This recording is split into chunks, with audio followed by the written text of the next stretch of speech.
What the heck is going on in Santa Clara? That's how we have to start.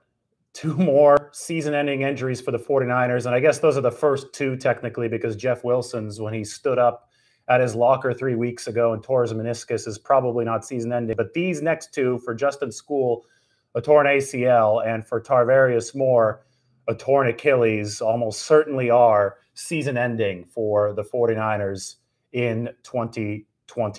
So, I mean, this is on the heels of an injury-ravaged 2020 season in which the 49ers put an NFL record amount of money on injured reserve.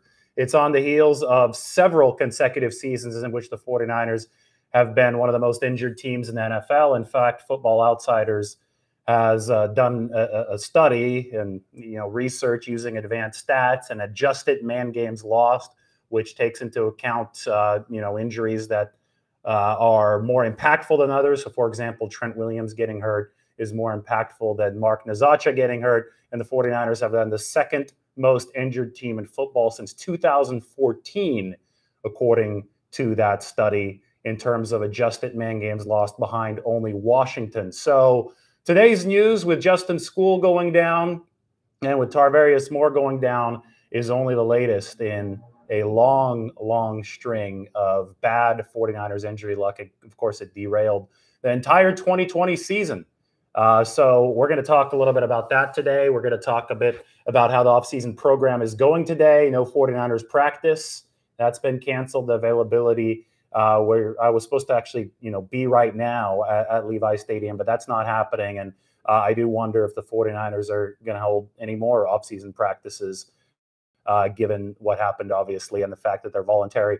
As of right now, minicamp still scheduled for next week. But again, I would think that that's probably in some doubt for the 49ers. So we'll see what goes on then. Probably in all likelihood, we'll next see the 49ers at training camp, and that's going to be starting on July 31st. So, first, let's talk about the instant impact of some of these injuries for the 49ers.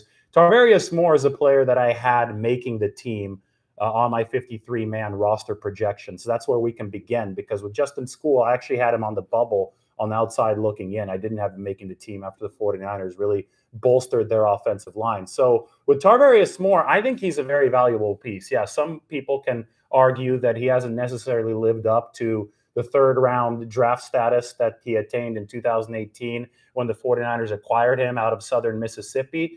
But for me, that's water under the bridge. You look at what the guy's done. You don't look at it in terms of a sunk cost. And he's been a valuable depth piece in the 49ers secondary to the point where he started several games last season.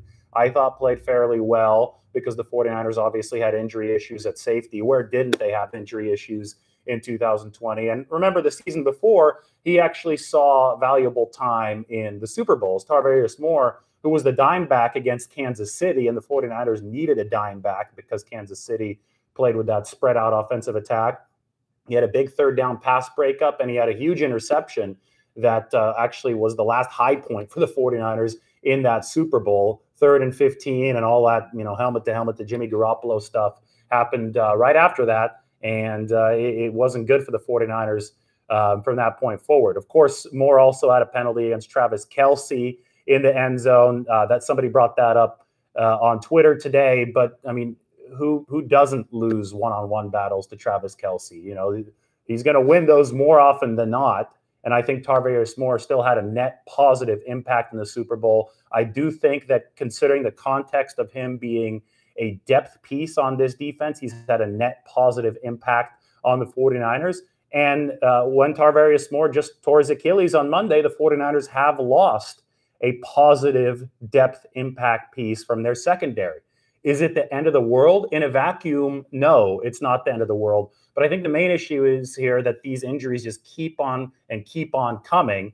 And ultimately, you have enough of them, and one of them is going to be the straw that breaks the camel's back. We saw the camel's back get broken in 2020. It's the back is still fine. The camel's back is still fine here in 2021, but you just hate to see it. You just hate to see injury after injury playing an attrition role on the 49ers depth. So right now you're just going to see guys slot up in the pecking order. The 49ers signed Tony Jefferson, who used to be one of the better safeties in all of football, on the same day that Tarvarius Moore tore his Achilles. I don't think that those two were related, because news of the Jefferson signing came in the morning, and I believe that the 49ers practiced in the afternoon on Monday, but I'm sure the 49ers are happy that they bolstered their depth. So far this offseason, it had been Jimmy Ward taking first-team snaps at free safety, and I recently wrote about him. I'll share an article in a second about Jimmy Ward. And it had been Tarvarius Moore, actually, who had been taking the first-team snaps at strong safety,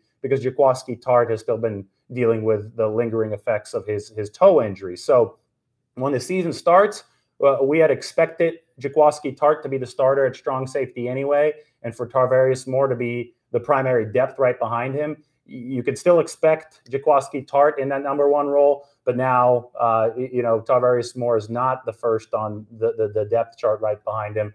And Marcel Harris, who's been dealing with a groin issue, but is also expected for training camp, he, I think, is now the de facto guy at strong safety right behind everybody. And then you could start talking about Tony Jefferson, who hasn't played since 2019 due to an ACL. And you could start talking about Tavon Austin, who is another veteran free agent pickup for the 49ers this offseason. So there's still a lot of bodies in that safety room. Obviously, Talanoa Hufanga, the 5th-round pick out of USC, will also be in that mix, but he'll probably need some more development time. Still plenty of bodies, but you just don't like to see it, right? You don't like to see these injuries, and so many of them have afflicted the 49ers ever since 2014. Really is when it started in full. You could say maybe that NFC Championship game at Seattle, which actually was in January 2014. You saw Navarro Bowman go down. You saw Mike Iupati go down. Maybe that was the turning point, right? After Candlestick Park closed for the 49ers, we could say, because that game was on the road. You saw, that was just a tremendously brutal game up in Seattle. And then ever since then, the 49ers have been the second most injured team in football. And the way that this offseason has started, with Jeff Wilson tearing his meniscus standing up from a chair in the locker room 3 weeks ago. I mean, you can't even script that. And now the injuries to Justin School and Tarvarius Moore, maybe they'll overtake Washington for that number one spot. And I mean, this upsets me a little bit. It's a little annoying. Everybody on Twitter likes to scream, as I move my camera down just a tiny bit. Everybody on Twitter likes to scream, fire everybody, fire the training staff, right whenever every subsequent injury happens. Guys, the 49ers already have fired a training staff due to these injuries, and they still kept on coming. Okay, so I guess that you can argue that the 49ers should fire a training staff every season at this point. I don't think that would be helpful either, because then you would have conflicting training regimens for all the players that, obviously wouldn't be practical, because you have to let each training staff's program take root. This current training staff, where the 49ers have tried to holistically combine what the medical unit is doing and what the strength unit is doing, they came aboard in 2019. As soon as they came aboard, the injury situation did get a little bit better, and the 49ers made it all the way to the Super Bowl. Then 2020 happened, and we all know that 2020 was a complete mess, right? So now it's 2021, and we're still operating under this newish training staff. But guess what? Even though the injuries haven't gone away, they were still here before this training staff. So sometimes, context is necessary, and it's not as simple as fire everybody. The 49ers shouldn't be just relying on luck. I can guarantee you this team's not just relying on luck. They've done audits of this injury situation. I mean, they have looked into every injury, tried to find a common link. And, that's why the training staff after the 2018 season was removed and replaced with this new approach in 2019.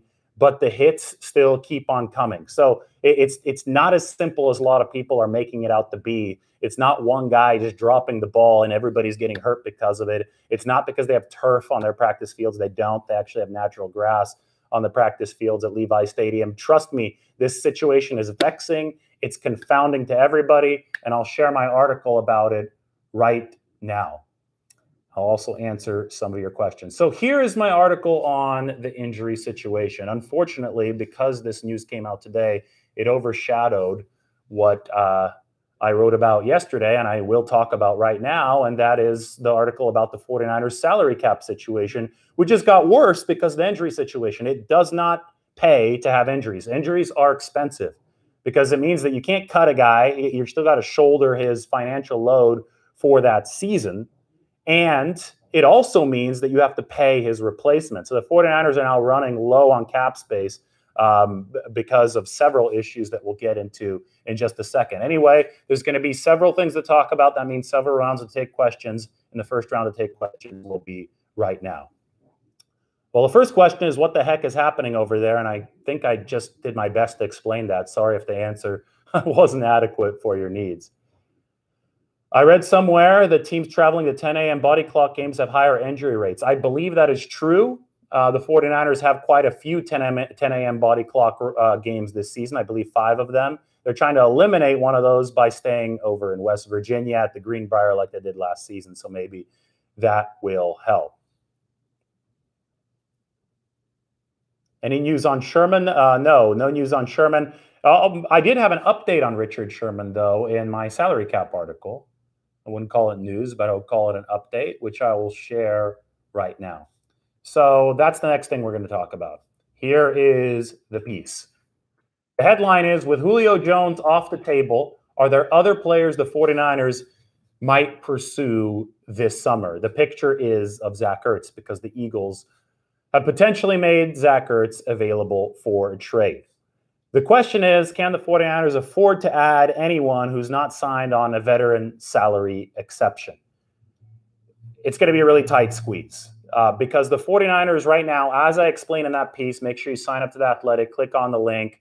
I have these, intricate salary cap breakdowns that I do. I have a whole spreadsheet that I set up. The mistake that a lot of people are making is that they're viewing the 49ers salary cap in terms of just the raw number that the NFLPA report or the raw number that Spot Track or Over the Cap is giving them right now. And that the raw number is neglecting a couple of important things. A, Trey Lance hasn't signed his contract yet, and neither have the third-round draft picks for the 49ers. That's Trey Sermon and Ambry Thomas. Because those guys haven't signed their draft picks yet, the official salary cap tabulation pages have not yet been updated. But when they are, they will be significantly different in terms of their total tally than they are right now. Because, for example, Trey Lance is in line to have a $6.2 million cap hit in 2021. So everybody's talking about a $17 million total of salary cap space for the 49ers right now. But if it's not counting Trey Lance, who's $6.2 million, and if it's not counting Ambry Thomas and Trey Sermon, who also are significant chunks of change, you can see how that's going to be different very quickly. Probably around 10 million, right? Instead of 17 million when those guys are accounted for. On top of that, we cannot be accounting for the salary cap right now in terms of the offseason total. We have to be doing what the 49ers are doing, and that's thinking about how the final 53-man roster will shape itself up. That's why I update a 53-man roster projection after every single 49ers move. And that's why I also update my 53-man salary cap projection after every single 49ers move to project what the salary cap impact of the 49ers 53-man roster will be. Okay, so I know that's a lot of information to handle at once, but I'm going to open my salary cap sheet here. I wish I could share my screen like it was Zoom or something, but I can't. You're just going to have to go to that link and go to my salary cap worksheet that I've created. You can play around with it there, give Fred Warner his extension, maybe give Laken Tomlinson an extension. You can see how that affects everything. But long story short, because Justin Skule is now injured and he'll be headed to an injury list, because Tarvarius Moore is now injured and he'll be heading to an injury list, you have to put both of those guys' salary cap hits on the books for sure in the 2021 season. And you also have to put their replacements on the 53-man roster on the books for sure in the 2021 season. All of a sudden, because you have to put all those players on the books, you can see why the 49ers want to enter the year with a buffer of salary cap space. Right now, as projected, if the 49ers take their 53-man roster the way that I think that they will, based on my projections that are in that link, if you include all the dead money hits from guys like Weston Richburg and Quan Alexander, Marquise Goodwin, all those guys still have some money hitting the books. And obviously, if you include the replacement players for the injuries that have happened for the 49ers, I calculate that the 49ers have only $4.47 million of salary cap space for the 2021 season. That's not a lot because remember, teams try to set aside about or at least $5 million of salary cap space just in case the injuries keep on coming. Last season, the 49ers needed about $10 million just to pay for all their injuries, to get new guys up on the roster, to pay for the practice squad call-ups, to pay for signings like Ziggy Ansah and all this and all that. They're down to $4.47 million right now. So what does that mean in terms of additional signings? It means they could likely only afford guys who come on veteran salary exceptions. That immediately rules out a lot of players. Now, of course, I came on here over the past couple of weeks talking about the possibility of adding Julio Jones, talking about the possibility of adding Jamison Crowder or Zach Ertz, as I mentioned earlier in this YouTube Live. Can the 49ers theoretically still do that? Yes, but they would have to squirm and squeeze and find a way to restructure the deals to fit those higher priced players onto their team. And that means moving some of the salary cap hit back to 2022. And the issue there is the 49ers are already out of room, or not out of room, but already really filled up in 2022 as well. The cap is expected to explode in 2023. That's when the NFL's new TV deal kicks in. But you have to build that bridge to 2023. That's the challenge that the 49ers face right now. So, yes, they could have taken on a really expensive contract like Julio Jones's, restructured a few players, completely crammed the 2022 situation, and probably faced a situation in which they'd have to cut players next season just to make it to 2023 with that bridge. So they could have fit Julio Jones for this year, but at an extraordinary cost in terms of long-term sustainability. So the 49ers didn't do that, and that's a reason why it's going to be hard to fit guys like Jamison Crowder or Zach Ertz. That's why I think you're going to only see veteran salary exception signings moving forward to close out this offseason, because the 49ers are budgeting to keep their quarterback room deep. I went over this in the last episode, but it's worth repeating because people are going to be asking me about this again, and I don't think the questions will ever stop. But no, you can't just eliminate Jimmy Garoppolo from the 2022 books. That's a $27 million cap hit. Would it help to not have Garoppolo on the books to sign other players? Of course it would. But would it help the team to not have Garoppolo on the books? Of course it wouldn't help the team. A team is better with a deep quarterback room. A team is better with a capable starting quarterback. At this point, the 49ers obviously hope and project that Trey Lance will be a capable starting quarterback, but they're still developing him.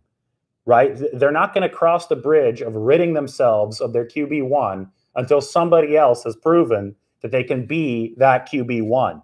There's a lot of people that are eager for some reason to just get rid of Jimmy Garoppolo, but that's irrational.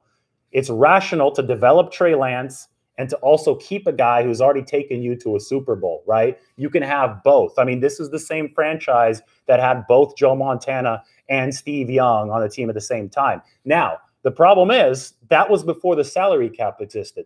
Now that the salary cap is here, we see situations, dual quarterback situations that just aren't sustainable for the long term. In New England, with Jimmy Garoppolo himself, they obviously had Tom Brady. They couldn't keep both of them, so they picked Tom Brady and they sent Jimmy Garoppolo to the 49ers. And that's, one of the first reasons that we have the situation that we have now with the 49ers, because Garoppolo, when he's been healthy, has played well for San Francisco. But now Trey Lance, because Garoppolo hasn't been healthy for a lot of the time, has stepped into the room, and you have both. But what you try to do and what Bill Belichick tried to do when he had both Garoppolo and Brady is he tried to hold on to both for as long as humanly possible. When it wasn't possible to hold on to both anymore, and that was late in the 2017 season because the salary cap was going to make it impossible to retain Garoppolo beyond that year, that's when Bill Belichick parted ways with one of them.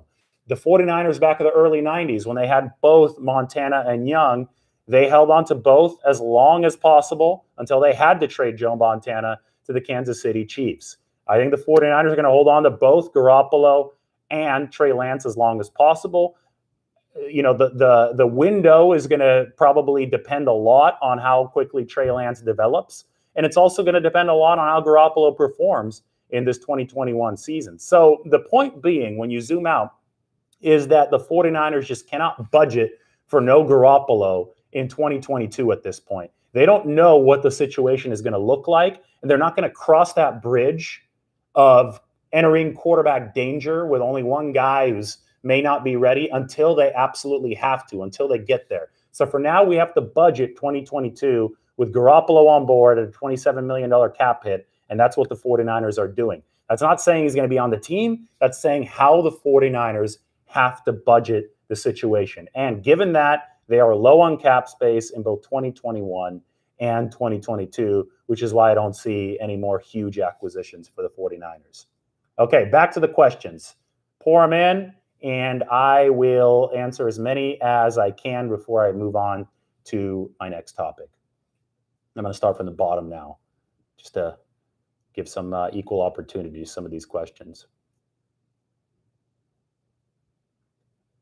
I believe Kyle is pushing this team too hard in OTAs. Well, it's an interesting theory. Shanahan did scale back on how hard he was pushing the 49ers in OTAs this year because he felt that the team needed a little bit more of a ramp up to avoid some of the muscle strains. They ended up getting muscle strains anyway. So, that's a question for the strength and performance staff. It absolutely is. That being said, the 49ers canceled practice today. They did a team building activity instead. So maybe Shanahan agrees with you. Maybe he thinks he did push him too hard, and now he's going to dial back everything in OTAs and just pack up his bags and focus on training camp. We will see. I don't have an exact answer to that thought right now, but it is worth mentioning it. Any news on Jalen Hurd? Jalen Hurd has been working on the side during these 49ers practices. 49ers hope that he's going to be available for training camp. I think the 49ers front office and training staff are doing the best that they can. There's no magic wand cure-all, says Eugene Boxley. I agree with you. Everybody wants a quick cure, and they usually just want to take somebody's job as part of that cure.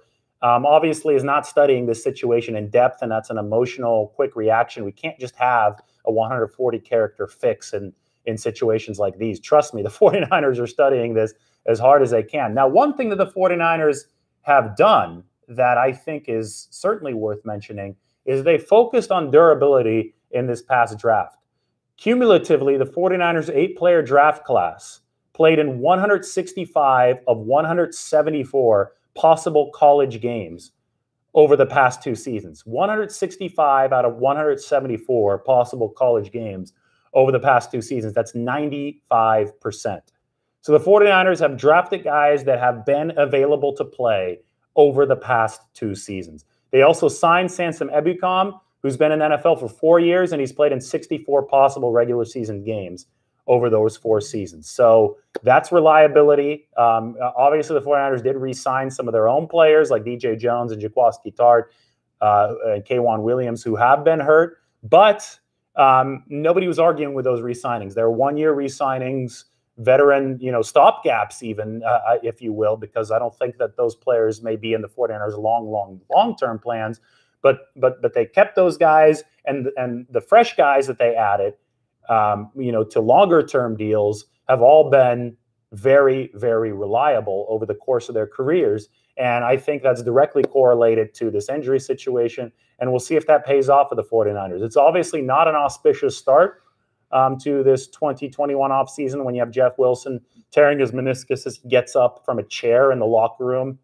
And when you have Justin School tear his ACL in a non-contact practice and Tarvarius Moore tear his Achilles in that same practice, obviously not auspicious. But at the same time, those aren't any of the same guys the 49ers added this past offseason who had been more durable. So we'll just have to wait and see, won't we? This is all stuff that is really hard to solve with one tweet. In fact, impossible to solve with one tweet.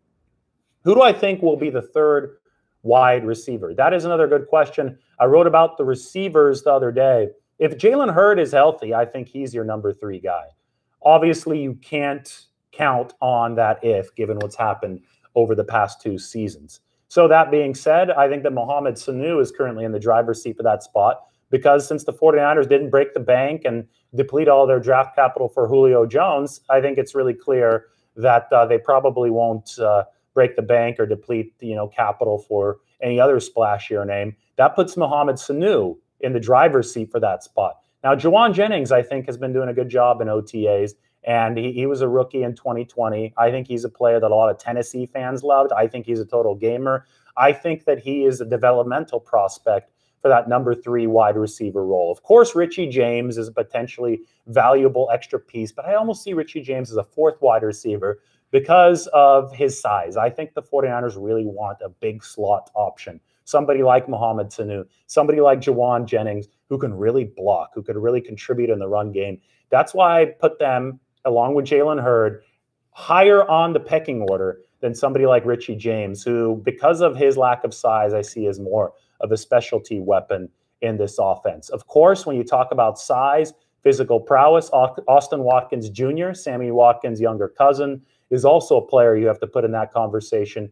He might be more geared for the practice squad, but he's another big-bodied type of receiver who I think can really fill in for the 49ers in that spot of need for muscle at the 3rd wide receiver role, at least in a developmental role. So let's summarize. We have Sanu, we have Jawan Jennings, we have Jalen Hurd, asterisk if healthy. We have Austin Watkins Jr. That's an interesting kind of logjam in that receiver room. They may not be high-end talents, especially now Sanu is older and at the tail end of his career. But there is ability there, and there is intrigue there. So there's kind of like a flawed potential in that room. And there is, a little bit of a crowd now in the back half of the 49ers receiver depth chart that will have to be addressed during training camp. And the opportunity obviously has remained very strong there because the 49ers did not add Julio Jones, which I think is really interesting. More questions. Is Trey Lance still inaccurate with his passes, or does he seem to be throwing better? Trey Lance was never particularly inaccurate. First of all, that's a myth that I would like to address. Trey Lance, of course, he was a little bit more raw than a player like Justin Fields or a player like Mac Jones in college because of his background. Trey Lance came from a smaller school in high school. He played at North Dakota State. That's why D1 teams slept on him. And he only played 1 season at North Dakota State. So, yes, there was less accuracy in the advanced metrics than somebody like Justin Fields put on tape at Ohio State, or somebody like Mac Jones put on tape at Alabama. But Trey Lance wasn't inaccurate. This was still a 65 to 70% accuracy guy. The metrics were still decent for him. And while some passes did sail on him, it was all stuff that the 49ers believed would mechanically settle itself over time. And that's one of the primary reasons behind the whole 2-quarterback thing for the 49ers. They picked Trey Lance because of his potential transcendence down the road, not because they thought he was a finished product from day one. And let's get this straight. No quarterback is going to be a finished product on day one. That's why you love to have 2 of these guys, including a more tested veteran. Over the first 2 OTA practices that I've been able to watch, Trey Lance has made some nice throws downfield, but he's also missed a few. He's also looked a little bit tentative, exactly how you would expect Trey Lance and exactly how the 49ers have expected Trey Lance to look early in this offseason program, because he's coming from North Dakota State, which has obviously done a great job developing quarterbacks, but he hasn't played an extended action since that 2019 season. So with a player like this, you expect it to take some time to get used to, A, the mechanical changes that the 49ers will coach into him, and B, the speed of the NFL game, which is why I expect the 49ers to slowly integrate Trey Lance into the mix through specialty packages in this coming 2021 regular season. So it's way too early to judge whether or not Trey Lance has improved or not. I think his mechanics look good. I don't think they look perfect, but I think that, as everybody around this team expected, this would be a work in progress, and nobody's alarmed in one way or the other. It's all going to take some time, and I think the 49ers are still very excited about where Trey Lance is. And I'll tell you what they're really excited about, too, is where Jimmy Garoppolo is right now. He's been accurate during these OTAs that I've seen. I haven't seen him throw an incompletion yet. I've been charting it, and he's a good, 13 of 13 or whatever it is. And he's still the QB1 for the 49ers. So as long as Garoppolo is accurate and healthy and playing well, it could take Trey Lance as long as he needs to become an NFL-accurate version, somebody that's ready to process all these NFL defenses, Kyle Shanahan's playbook, and the 49ers can really benefit from that 2 QB room. Did Moore come in overweight? I don't believe that Moore came in overweight. I think he came in more muscular. I think Tarvarius Moore was trying to beef up, and he did, for that strong safety role, because the 49ers like to have interchangeable safeties, right? That free safety is coming into the box a lot more frequently than in the past. It's not all single high anymore. And obviously, because of injury concerns to Jaquiski Tart, right, Marcel Harris, it was important for Tarvarius Moore to also have strong safety capabilities, on top of the fact that free safeties would have to do some of that stuff near the line of scrimmage. So I think that we saw Tarvarius Moore come in bulked up. I don't think we saw him come in overweight. Check in these questions. I mean, I would think that the Moore and School injuries were non-contact. I wasn't there, but this is not a contact portion of practice. I mean, this is not padded. The only guys really making contact are the guys in the trenches. So I guess you could say that Schools came from some level of contact, but it's obviously a light level of contact, given the fact that pads aren't on. I'll learn more about that, tweet it out, talk about it in the future. How will this affect Fred Warner? Well, the 49ers might just pack it in and not come back until training camp, and I would think that Fred Warner wants to have his new deal done before training camp. So if the 49ers do continue practicing, maybe Fred Warner won't be out there, although he's made it a thing that he says he can get hurt at any time, so he wants to be out there at all times. So I can't speak for Fred Warner, but I think the overarching issue with Fred Warner is the 49ers want to get that contract done before training camp, and salary cap space for that is dwindling. I mean, I think the 49ers are going to have to restructure somebody just to make the Fred Warner situation work, because, you know, if I'm predicting them to have less than $5 million of space on a 53-man roster right now, and Warner's extension costs at least $3 or $4 million more in room, all of a sudden you're down to $1 million at most, and you're going to need more to operate if you're the 49ers.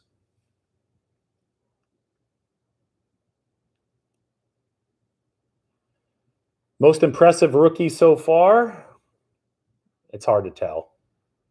It's really hard to tell. I have to wait till the pads come on for that. I'm not going to give a disingenuous answer and pretend that somebody's been impressive in non-padded OTAs as a rookie when I don't know any background about them. You know, I can, more clearly speak to how Jimmy Garoppolo looks, because I've seen Jimmy Garoppolo before in padded situation in games, and I have stuff to like compare it to. For these rookies, these guys are all new. I mean, this is all. It would be. I mean, you're going to see a lot of takes on the internet about how guys have looked, and I mean, that's clickbait. You know, I'm not here for the clickbait. I'm here to give you honest impressions of how players look with context, and I don't have context on Trey Sermon yet at the NFL level. You know, I've written all these articles, all these feature stories on these rookies. That's the context. So yeah, I mean, I've learned more through my own articles and the research I've done on these rookies than in actually watching these players at practice, to give you an idea of that. So go to The Athletic, read all about the rookies. I think Matt's going to have a Talanoa Hufanga piece coming up. We're going to have the entire class covered at that point, because I think he's already written a Lenore piece. So we have all that stuff there. We've talked to their family members. We've talked to their coaches, youth coaches, everything. That is how you know about a guy right now. You don't know about how good he's going to be based on practices in shorts, the OTA level. This is about conditioning. It's about playbook knowledge. Training camp's going to tell us a lot. Training camp cannot come soon enough. July 31st will be the first day. That's probably when we'll next be out on the 49ers practice field. So I'm very much looking forward to it. But until then, I can't make any overarching conclusions. That's why I'm talking so much about these guys past and the 49ers salary cap issues, because that's what I can actually give you facts about instead of speculation that isn't worth anything. So beware of that over these next several weeks.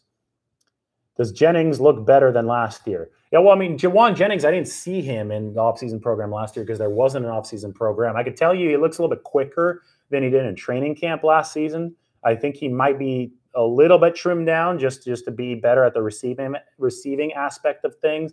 But Jawan Jennings is always a guy that's been physical throughout his entire time at Tennessee and college. I think the 49ers are really excited about his potential blocking ability if he can stay healthy at that slot receiver spot. Somebody says, I think we have the weakest wide receiver core in the NFC West.